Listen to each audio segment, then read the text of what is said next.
কেরালায় প্রায় 2 সপ্তাহ ধরে টানা বৃষ্টি পড়তেছে, শুধুমাত্র আজকের দিনটাই বৃষ্টি নাই। তাই দাদা আর ভাই মিলে চলে গেলাম বাজারে গিয়ে কিছু মাছ না হলে মাংস আজকে কিনে রান্নাবান্না করে খাবো। চলে আসলাম আমাদের রুমের পাশেই বাজারটা আছে, বেশি দূরে না। এখানে একটা ঠাম্মা দেখতেছি মাছ বিক্রি করতেছে। এই ঠাম্মার কাছ থেকে 50 টাকার মাছ নিলাম, তারপর চলে যাব রুমে। আর আমাদের যেইখানে থাকি আর কি ওইখানে পাশে আর কি রেলওয়ে স্টেশন আছে। আমরা যদি বাড়ি যেতে চাই তাহলে আমাদের বেশি দূরে যেতে হবে না, একদম রুমের পাশেই। ওই হেঁটে গেলে আর কি 3 থেকে 4 মিনিট সময় লাগবে হেঁটে যেতে। আর বর্তমানে কেরালায় প্রত্যেকটা জিনিসের দাম বেড়েছে, এমন কোনো জিনিস বার নেই যে দাম বাড়েই নেই।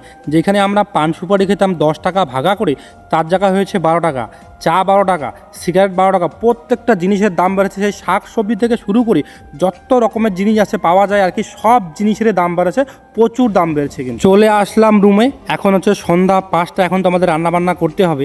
আর কেরালার পরিস্থিতি বর্তমানে বিশেষটা তেমন ভালো হয় নাই। আমরা ভাবতেছি যে এইখানে আর বেশি দিন থাকবো না এই কোম্পানিতে আর কি, যেহেতু আমরা লোকাল কাজ করতেছি।